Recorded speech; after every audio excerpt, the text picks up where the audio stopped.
Good morning, Cyber Warriors.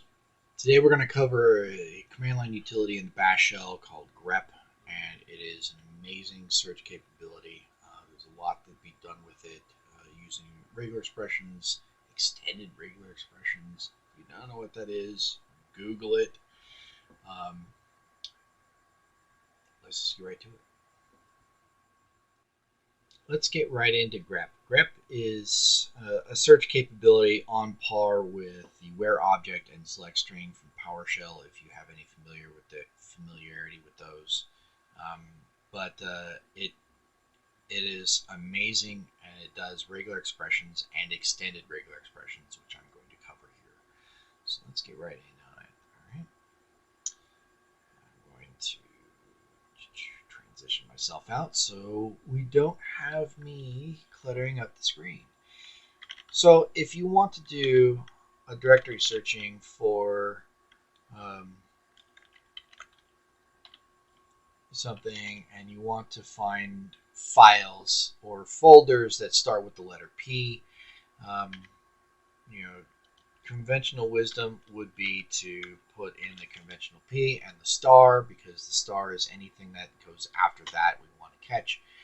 But what happens here is now it's going to recursively search for all of these things, and we only want the file names. Now, an easy way to get after that is to search for it using grep. So we're going to pipe grep, and we want this at the beginning of the line. Actually, let's just show you this result here. So clearly it's finding anything with the letter P in there, and that's not going to work for us either.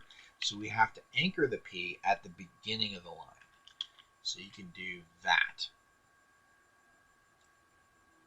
So now we have all of the results that show just things that where P is at the beginning of the line are search results. And it's because we anchored it with the caret. Now there is the opposite that we can do if we wanted, which is the .d for daemon items at the end with the $sign. The $sign will anchor at the end of the line.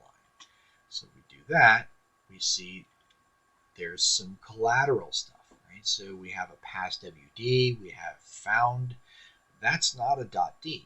And the reason for that is the dot, or the period, in a regular expression means replace any one single character. The star means replace everything after this point. To include this, it says anything from here forward. The period or the dot in regular expression just means find one anything. It could be a special character, it could be a number, it could be a letter. It doesn't care.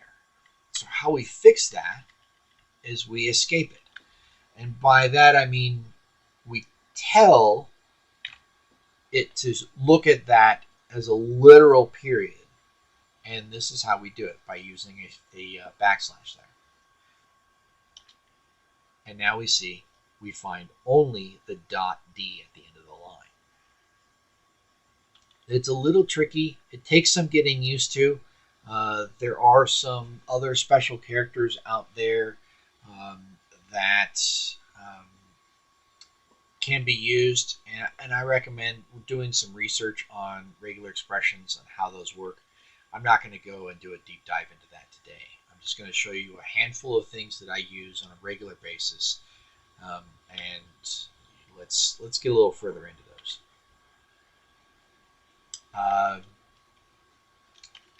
What I like to do, one of the things that I like to do, is a simple search in the group file. And I don't want to ls, I want to cat this. And in the group file, I want to find where there are more than one user in any particular group. If we can do this, and we can scroll, and we can see that, okay, if there's more than one user, they're separated by commas. So a simple way to get after that is grep for a comma. and it shows all of the different users or the groups that have multiple users in them. This is handy to make sure that people didn't sneak into the sudoers group or something along those lines, like the secretary probably doesn't need to be in sudo. And arguably the dean probably doesn't either, but that's based on your own scenario. But all this does is tell you who's in multiple groups, or actually which groups have multiple people. That's actually the better way to say it.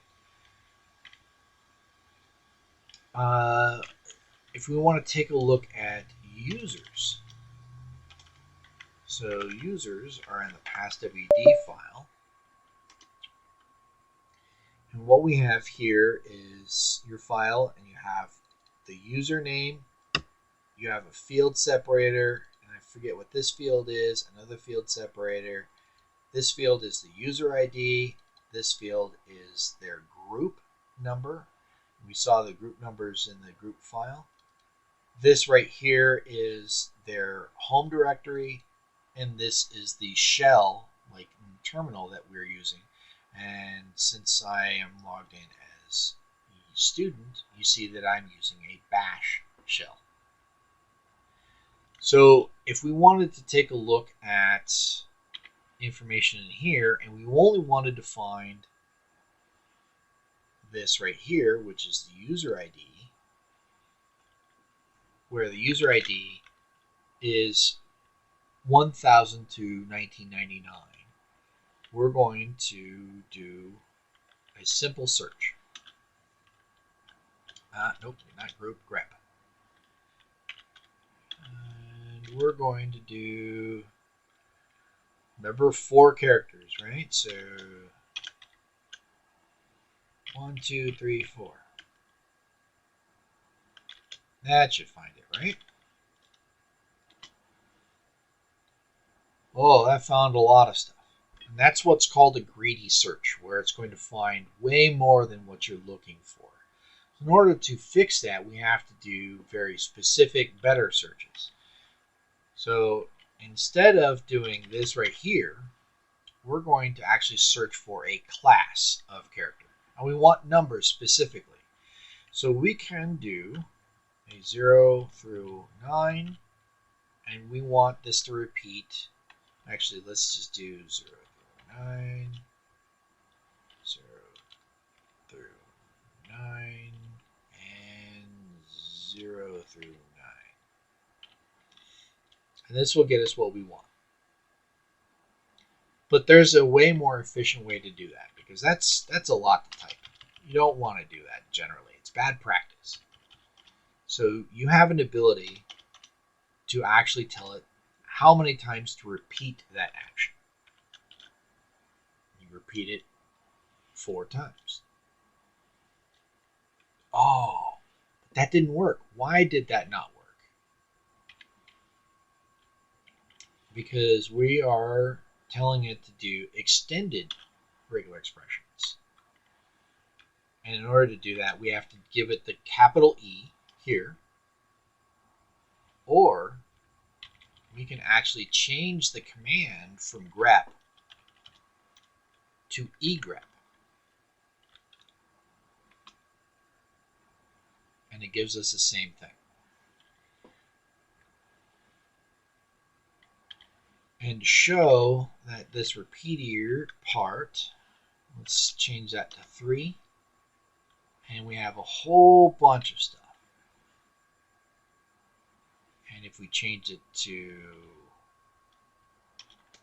1, we have a handful of things that are still there, but there it is.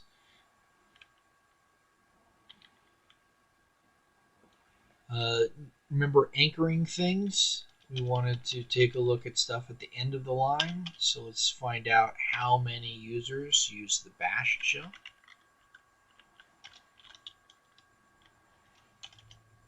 My goodness. Bash, there we go. So this shows us not just our standard users, but also root. Root is a user account, even though it's an administrator user account, but it also has a shell, even though it it doesn't have like a normal home directory. You see these have the word home in there. That literally just is root. It lives at the root of the system. And you'll notice that the user ID is a 0. So let's take a look at that right there and see if there's anyone else with a user ID of 0. So we're going to do colon, 0, colon, and done. Only root. And that's great.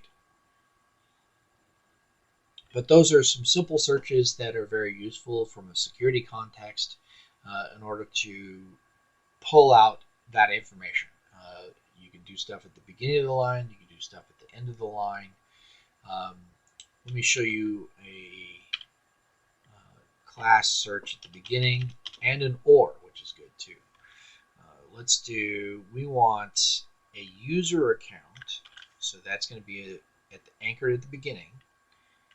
And we're going to do a class alpha.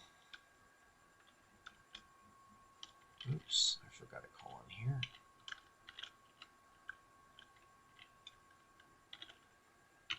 And we want where it is 4 letters long. And we also want to find those that have bash as their shell. So you see that it's doing searches and it found all of the different 4-letter user names or system names, account names. And it also found everything that matched the bash at the end of the thing. So when you put a pipe in your search string, it does find this or that, and it'll give you results for both of those. There is a way to make it do a Boolean AND, but I don't know what that is right off the top of my head. It's a pretty niche use case and not very often used, so probably not a very high value. But being able to search for multiple things like that, where you have specific bits of information. So maybe we want to look at the user accounts. So let's go back to digit here. And we don't want it anchored at the beginning of the line anymore. We want it right after a colon. So now we have all of the user accounts and anyone else that has a bash shell. So that's a handy search to use. But there you go. It's a grep. Grep is powerful. Okay, Cyber Warriors, what did we go over? Grep.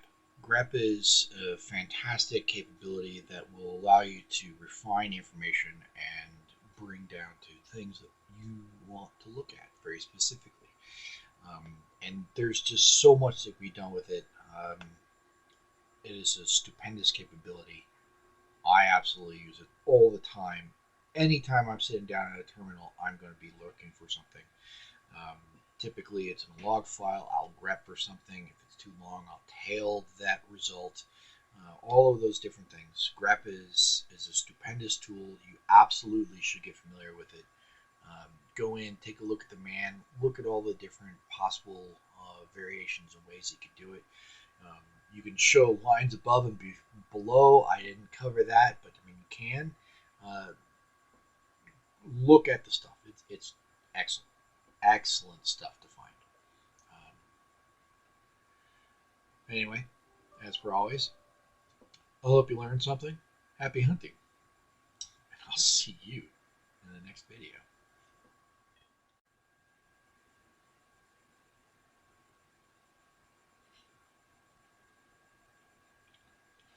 Let's talk about grep, baby. Let's talk about grep and me.